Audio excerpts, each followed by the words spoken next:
Brought to you by ITIL.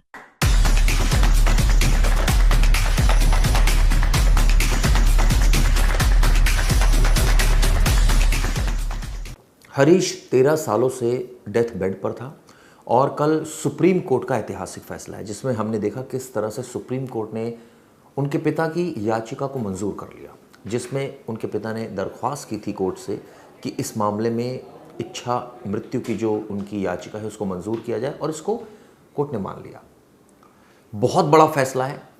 ये पहली बार ऐसा हुआ है जब सुप्रीम कोर्ट ने इस तरह की बात मानी है। लेकिन क्या दोस्तों आपको पता है कि इसका मतलब क्या है, किस तरह से अब हरीश को मौत दी जाएगी, इसका तरीका क्या है, इसके बारे में आपको बताता हूं। दरअसल कोई घातक इंजेक्शन नहीं दिया जाएगा, इस तरह की बात है, और ना ही कोई ऐसी मेडिसिन दी जाएगी जिससे हरीश की जान ली जाए। इसका एक प्रोसेस है, वो आपको बताता हूं।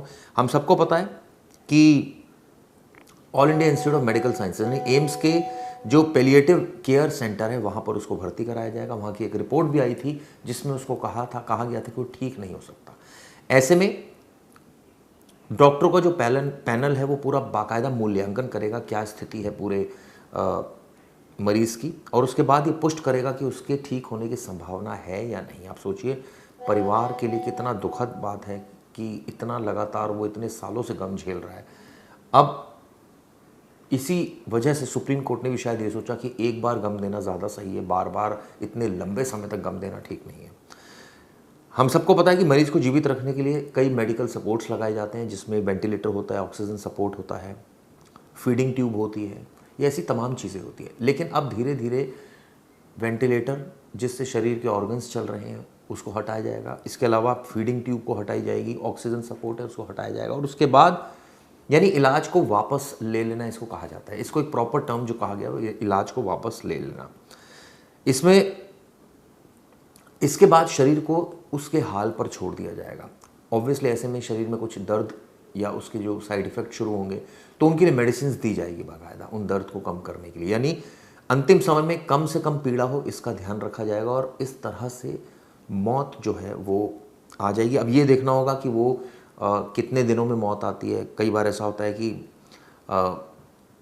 कुछ घंटे लगते हैं, कुछ दिन लगते हैं, कई बार होता है कि काफ़ी वक्त लगता है, और जब तक डॉक्टर्स मेडिकली किसी को डेथ डिक्लेयर नहीं कर देते तब तक एक तरह से कहा जाए कि पूरे प्रोसेस को अडॉप्ट किया जाएगा और तब तक प्रोसेस ख़त्म नहीं होगा। ये दरअसल इसलिए मैंने आपको बताया क्योंकि ये एक बहुत बड़ा मामला है हरीश राणा का, यानी गाज़ियाबाद का, जो 13 साल पहले 4th फ्लोर से गिर जाता है और उसके बाद उसको वो कोमा में चला जाता है। उसकी हालत को ठीक करने के लिए उसके पेरेंट्स ने, उसके माता पिता ने खूब खर्चा किया, सरकारी अस्पतालों में भी गए, उनको एड भी मिली, लेकिन फाइनली वो ठीक नहीं हो पाया। और अब स्थिति यह है कि उसको बेड सोल्स हो गए क्योंकि वो बेड पर रहता है। इसके अलावा उसको बहुत ही माँ बाप का बेहद दर्द है, किस तरह से उसको फीड किया जाता है। आप सोचिए फूड पाइप लगा हुआ है, ऑक्सीजन के लिए बाकायदा अलग यंत्र लगा हुआ है, यानी कि एक तरह से कृत्रिम तरीके से वो जी रहा था। इसी वजह से पेरेंट्स बहुत परेशान थे और उनका ये कहना था कि इस मामले में न्याय मिलना चाहिए। इस मामले में उन्होंने सुप्रीम कोर्ट से कहा कि प्लीज़ इसको मुक्ति दे दो, और कई बार दलील हुई, कई बार इस पर साइटेशंस लगाई गई, और आखिरकार कोर्ट ने ऐतिहासिक फैसला सुनाया जिसमें कोर्ट ने कहा कि ठीक है, हम आपकी बात मानते हैं कि चिंता जो है, साथ में ये भी लिखा कि चिता जो है वो एक बार जलती है, आप सोचिए, लेकिन चिंता इंसान को रोज़ाना जला रही है। तो ये ठीक वैसा ही मामला लगा जिसमें चिंता ने रोज़ाना चलाया। अब आप सोचिए इस तरह का उपचार, दरअसल हम भारत में अगर बात करें तो दो तरह से पैसिव एनाथूसिया और एक्टिव एनाथिया ये कहा जाता है। इस तरह से यानी इलाज हटाना जो हमारे यहाँ प्रचलन में है, जिसको जो हम कानूनन हम कर सकते हैं, और एक है घातक इंजेक्शन देकर मृत्यु करना या फिर कोई ऐसी मेडिसिन दे देना जिससे डेथ हो जाए। इसको भारत में अवैध बताया गया, हालांकि कई ऐसे देश हैं जहाँ पर ये वैध भी है। अब सवाल ये उठता है कि जब ये सारी चीज़ें हो जाएंगी तो ये किस दिन ये प्रक्रिया शुरू होगी, कब डेथ होगी, कब डिक्लेयर होगा, क्योंकि 4 हफ्तों के अंदर रिपोर्ट देनी है सुप्रीम कोर्ट को। तो ये माना जा सकता है कि एम्स के जो मैंने आपको बताया शुरुआत में जो सेंटर है, यानी पेलिएटिव सेंटर जो है, वहाँ पर रखा जाएगा पेशेंट को, और वहाँ पर इस तरह से इलाज घटाने की प्रक्रिया शुरू होगी। क्योंकि हमने देखा वो घर पर था काफ़ी वक्त तक हरीश, और वो बहुत परेशानी में उसका परिवार है, और इसी वजह से उसने दरख्वास्त लगाई थी। जाते जाते आपको ये बताना चाहूँगा क्या कहना है उनके पिता का और क्या कहना है वकील का।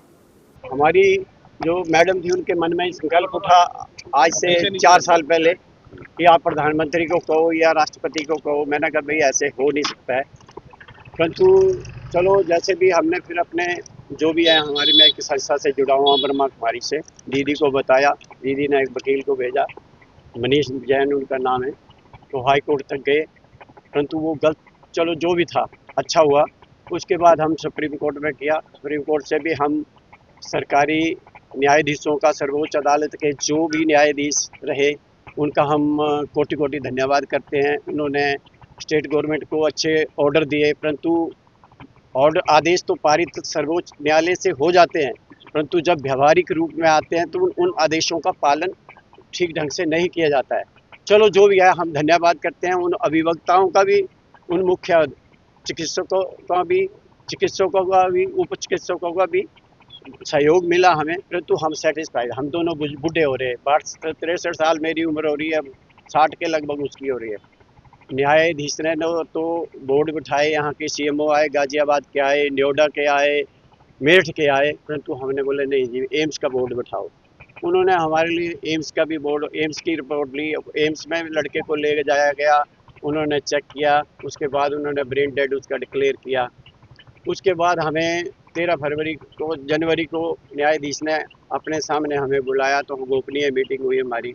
बहुत अच्छे न्यायाधीश हैं, मैं वो कहता हूँ ये मुख्य न्यायाधीश बने, अभी बन जाएंगे और जिस हिसाब से, क्योंकि ये मेरा अपने लड़के का मामला नहीं है। ऐसे इस भारत देश में पता नहीं कितने लड़के पड़े हैं,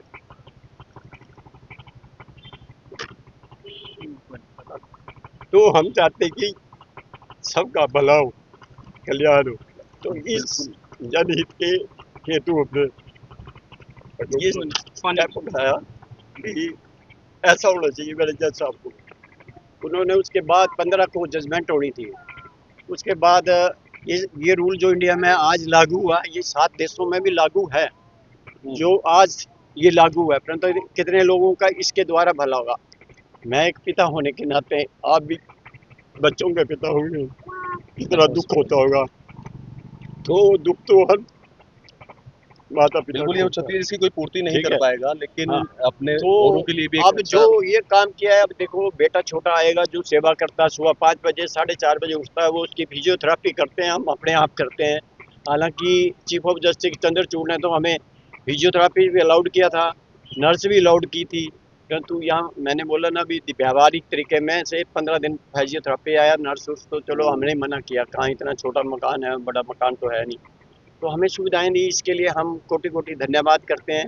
सर्वप्रथम तो हम परमात्मा का धन्यवाद करते हैं, जिन्होंने दिशा निर्देश जज साहब को, जो न्यायाधीश थे अच्छे बैठे थे, वो भी परमात्मा की कृपा होगी और उनके मुखारबिंद से आज ये जो जजमेंट हम चाह रहे थे हमारी इच्छा अनुसार हो गई। मैं आप लोगों से वैसे मिलना नहीं चाहता था, लेकिन ये भी प्रभु की कृपा है, आप लोगों को देखना होगा। अगर किसी को प्यास लगी है तो मैं पानी लाया हूँ, पानी पी सकते हो। ये भी मंशा थी आपकी कि आप हरीश के धन्यवाद। परंतु एक बात याद रखना, जो यूरोथेसिया जो भी पत्रकार यूज कर रहे हैं, मैं आपको अपशब्दों से बोल रहा हूँ कि आपको अगर पता नहीं है तो पूछ लो। यूरोथेसिया का मतलब होता है इंजेक्शन दे के किसी को मारना, जैसे किसी को कुत्ते ने काट लिया और पागल हो गया फिर उसको इंजेक्शन लगा देते हैं। इसकी सिर्फ फूड पाइपें जैसे आम हो, जब महात्मा गांधी ने अनशन लिया था तो 21 दिन वो भूखे रहे थे, परंतु इसकी सिर्फ फूड पाइप हम हटाएंगे और फूड पाइप के बाद अनुभवी चिकित्सकों की देख रेख में इसको एम्स में रखा जाएगा और धीरे धीरे पानी देते रहेंगे, और इसकी फिर जो भी पार्थिव शरीर होगा हम इसको बड़े सम्मान और गौरव से बुलाएंगे।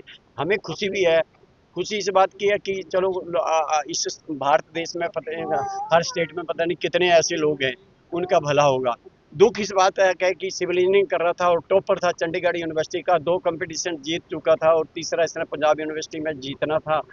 20 अगस्त 2013 की घटना, मंगलवार था, राखी थी, इसने मैसेज भी भेजे। तो हमें फ़ोन आया कि ये गिरा है। हम जब रात को 3 बजे पीजीआई ट्रामा सेंटर पहुंचे तो इसके सिर में चोटें थी, यहाँ उंगलियों के निशान थे, पैर के तलवे नीले थे, परंतु जैसे तैसे यूनिवर्सिटी किसी सीबीआई वाले ने बताया कि ये प्रकाश सिंह बादल की, या प्रकाश सिंह बादल की उसमें सरकार थी। चलो जो भी हुआ होना होगा, वो ऐसे ही शायद हमारे कर्मों में लिखा था, सेवा लिखी थी, हम सेवा कर रहे हैं। और आज भी मैंने मैसेज ये भेजा था अपनी को कि परमात्मा की कृपा से हम सेवा कर रहे हैं और करेंगे और करते रहेंगे, क्योंकि हमारा तो बच्चा है। हम गलत, हालांकि हमारी एएसजी साहब यहाँ आई 2-3 बार उनकी मीटिंग हुई हमारी ऑनलाइन, घर पे न तो फोन आता, उन्होंने अपने आप देखा। मैं कहा अपने आपकी अंतरात्मा जो आपको इजाज़त दे वो आप स्टेटमेंट कोर्ट में दे सकते हैं। ठीक है। देखिए, आज हरीश राणा के केस में लव, मेडिसिन और मर्सी के बीच में एक जो डायलेमा था उसको क्लियर कर दिया, और राइट टू लाइफ के साथ राइट टू डाई का भी एक फ्लरिश कर दिया है, एक कॉन्सेप्ट पूरे देश के लिए। और हरीश राणा के माता पिता ने 13 साल उसकी सेवा की, लेकिन कोई रिकवरी नहीं थी फर्स्ट सेकंड बोर्ड की बाद भी। तो लगभग 82-84 दिन के बाद जजमेंट आया है, रिजर्व हो गया था, और उसमें मेडिकल बोर्ड को, मतलब एम्स को कहा गया है सुप्रीम कोर्ट के थ्रू कि आप इसको बच्चे को लेके जाइए और उसके जितने भी इक्विपमेंट्स उसके शरीर में लगे वो सब निकाल दीजिए, और उसके बाद जब तक वो जी सकता जिएगा, प्राकृतिक अवस्था में उसमें छोड़ दिया गया है। और एक बहुत अच्छी नज़ीर पूरे देश के लिए बनाई गई कि पूरे देश में जितने भी गवर्नमेंट हॉस्पिटल हैं उन सबके सीएमओ को गाइडलाइन जारी कर दी गई है कि आप ऐसे पैलेटिव केयर के जो पेशेंट्स हैं उनका ध्यान रखेंगे। उनके केयर अगर नहीं हो पाती है, ढंग से वो रिकवर नहीं हो पाता है, तो उसके लिए मेडिकल बोर्ड कॉन्स्टिट्यूट करेंगे और उसकी रिपोर्ट समय समय पर मंत्रालयों को देते रहेंगे। और आज के केस में भी अगले 30 दिन का टाइम दिया गया है, पूरे देश में क्या इसके ऊपर काम हुआ है और क्या काम होना बाकी है वो सारा बताया जाएगा। और साथ ही यूनियन ऑफ इंडिया को भी ये रिक्वेस्ट की गई है कि इस मुद्दे पे कोई कानून बनाया जाए जिससे माता पिता को, ऐसे पेशेंट को कुछ रिलीफ मिल सके। पहली बार इम्प्लीमेंट हुआ अरुणा शान बाग में, इसके बारे में डिस्कशन हुआ था, लेकिन 2018 का कॉमन कॉज में बहुत सारी गाइडलाइन बनाई गई थी। तो एक तरह से ये आज पहली बार इम्प्लीमेंटेशन होगा कॉमन कॉज की गाइडलाइंस का 2018 की। और जैसा आपने शुरू किया था शेक्सपियर और हेनरी साहब से कि डू एंड डाई का जो डायलेमा होता है, क्या करे और क्या ना करे, लेकिन आज कोर्ट ने संविधान को, सारे चीजों को देखते हुए हरीश राणा को मुक्ति का एक मार्ग दिखा दिया है। सर,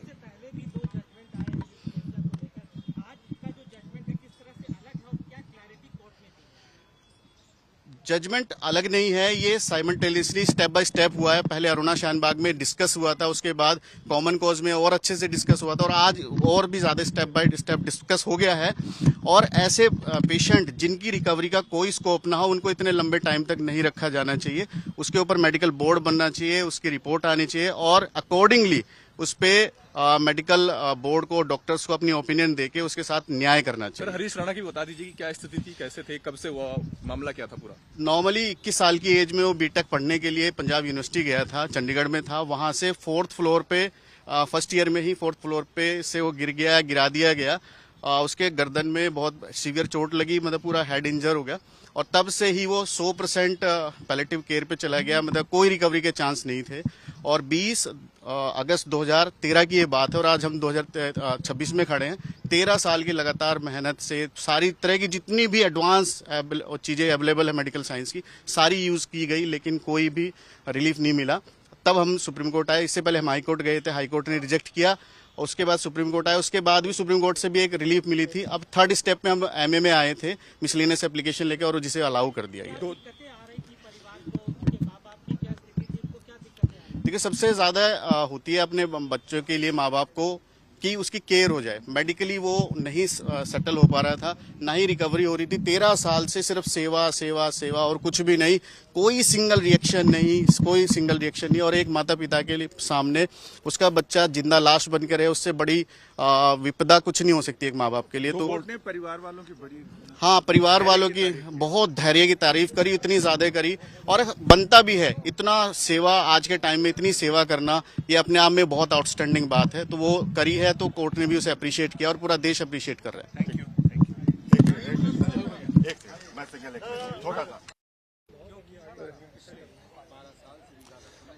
पैसिव यूथेनेशिया यानी इच्छा मृत्यु, इसे लेकर सुप्रीम कोर्ट ने एक अहम फैसला सुनाया है।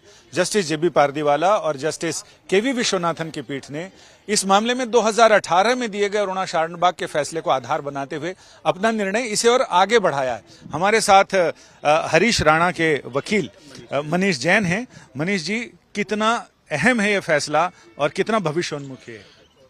बहुत ज़्यादा भविष्योन्मुखी है, इसलिए क्योंकि पूरे देश के सीएमओज को, सारे डिस्ट्रिक्ट हॉस्पिटल्स को डायरेक्शन दे दी गई है कि इस तरह का कोई भी मैटर आता है पैसिव यूथनेशिया का नहीं, मतलब पैलेटिव केयर से रिलेटेड, जहां पे पेशेंट किसी भी तरह से रिकवरी ना कर पाते तो तो उसके लिए प्राइमरी और सेकेंडरी मेडिकल बोर्ड बनाए जाए और इसकी समय समय पर रिपोर्ट अपने मंत्रालय को करते रहे। और साथ में सेंट्रल गवर्नमेंट को भी रिक्वेस्ट की गई है कि इस तरह के मैटर पे कोई एक फर्म लेजिस्लेशन बनाए जिससे पूरे देश में एक फॉर्मेलिटी आ जाए। और इस मामले में तो बहुत बहुत अच्छा जजमेंट हो गया है और जस्टिस पारदीवाला और विश्वनाथन साहब बहुत ही संवेदनशीलता के साथ, बहुत सेंसिटिविटी के साथ इस मैटर को डील कर रहे थे। इसमें 2018 में जो अरुणा शानबाग के मामले में मैटर वो निर्णय आया था कोर्ट का, उसमें कोर्ट का इन्वॉल्वमेंट था, लेकिन इस बार कोर्ट ने कहा है कि जो 2 मेडिकल बोर्ड होंगे वो ही तय करेंगे, यानी कोर्ट का कोई इन्वॉल्वमेंट। देखिए, अरुणा शानबाग का मैटर बहुत पुराना है। 2018 में कॉमन कॉज की जो पीआईएल थी उस पर डिस्कशन हुआ था और अब फाइनली एक फ्रेश केस के साथ ये डिस्कशन हुआ और उसमें सारी चीजें अभी वापस से डिस्कस हुई है, क्या एक्टिव है क्या पैसिव है, क्योंकि डिटेल ऑर्डर प्रोनाउंस वो बाद में मिलेगा। अभी तो जो उसका ऑपरेटिव पार्ट है वो हमारे साथ डिस्कस किया गया कोर्ट में, तो बस इतना ही सबको पता है। थोड़ी देर में, घंटे 2 घंटे में हमारे पास पूरी डिटेल आ जाएगी क्या क्या डिस्कशन हुआ है एक्चुअली। तो इसमें एक चीज और की एक्टिव यूथेनेशिया और पैसिव यूथेनेशिया, तो हमारे दर्शकों के लिए आप बता दें कि दोनों में फर्क क्या है। एक्टिव में मतलब आप किसी को जैसे पॉइजन का इंजेक्शन लगा देते हो और पैसिव में मतलब आप उसको ऐसी सिचुएशन में ले आते हो जो नेचुरल होती है, बस इतना से ही फर्क है और कुछ ज्यादा। 21 साल का एक युवा अब 33 साल का हो गया है, लेकिन 12 साल से ज्यादा पहले जो घटना हुई थी जिसमें पंजाब टेक्निकल यूनिवर्सिटी में वो बीटेक करते हुए छत से गिर गया था, तब से अब तक की स्थिति क्या रही? माता पिता किन स्थितियों से गुजरे? आप तो वकील हैं। वो वकील भी हूँ, मैं उनके घर भी गया हूँ, मैं बच्चे से मिलके भी आया था, सारी चीजें मैंने देखी हैं। और जब मैं पहली बार देख आया था तो जैसे करुणा किसी के मन में जाग जाती है, ऐसी सिचुएशन मैंने देखा है वो। और एक उसमें मैंने बहुत अच्छी जो चीज नोट करी कि वो ना एक मेडिटेशन से, ब्रह्मकुमारी से जुड़े हुए हैं, तो वो हर चीज में ग्रेटिट्यूड देखते थे। हर बात में कोर्ट आए, मीडिया से मिले, मुझसे मिले, कुछ भी हुआ सब में ग्रेटिट्यूड, और उसी ग्रेटिट्यूड का परिणाम है कि आज ये बहुत अच्छा जजमेंट आ गया है। ऐसी स्थिति आ गई कि माता पिता को खुद ही कहना पड़ा कि वो देखिए खुद ही 52 साल के थे और सेवा करते करते वो बूढ़े हो गए, उनकी शक्लों से लगने लग गया कि बूढ़े हो गया। तो बूढ़े माँ बाप को डर हो जाता है कि हमारे बात कौन देखेगा, इसलिए अपने ही सामने उन्होंने ये कोशिश करी है। कोर्ट ने इस पूरे मामले को एक मतलब कहें तो कानूनी से ज्यादा इमोशनल, साहित्यिक टच भी दिया और ये बताया कि क्यों ये जजमेंट इतना महत्वपूर्ण है। तो होमर से शुरू किया, हेनरी से शुरू किया और फिर शेक्सपियर पे आए। फिर जस्टिस विश्वनाथन ने इसमें संस्कृत का एक श्लोक बताया कि चिंता जीवित को जलाती है, चिता मरे को जलाती है। तो क्योंकि जीवन बहुत पोएटिक है, जीवन ये कानून से बहुत ऊपर है, जीवन मेडिकल से बहुत ऊपर है। जीवन तो बस जीवन है और जीवन को किसी भी परिभाषा में आप सेट नहीं कर पाओगे, लेकिन हाँ उसके लिए बातें कर सकते हो। वही ऑनरेबल सुप्रीम कोर्ट ने भी करी है। आपका बहुत बहुत शुक्रिया। यानी सुप्रीम कोर्ट ने जब इस मामले में फैसला सुनाया तो जस्टिस पारदीवाला ने अपने निर्णय सुनाने की शुरुआत हेनरी से की, जिसमें उन्होंने कहा कि वो दार्शनिक जिन्होंने कहा कि जीवन ईश्वर देता है तो हमें उसे स्वीकार करना चाहिए।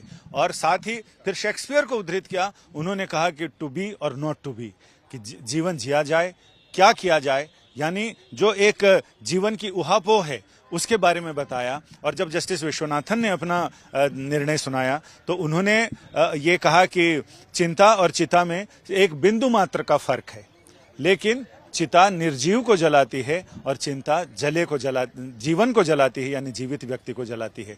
तो ये निर्णय अपने आप में ये बताता है कि जब जीने की आस बिल्कुल खत्म हो जाए तो जीवन जीने का अधिकार जो संविधान देता है, गरिमापूर्ण जीवन जीने का अधिकार, तो वही संविधान जिसकी व्याख्या सुप्रीम कोर्ट ने की और एक बार फिर ये कहा कि ये संविधान गरिमापूर्ण जीवन जीने का अधिकार देता है तो गरिमा से मृत्यु का अधिकार भी देता है, यानी मृत्यु भी हो तो गरिमा के साथ।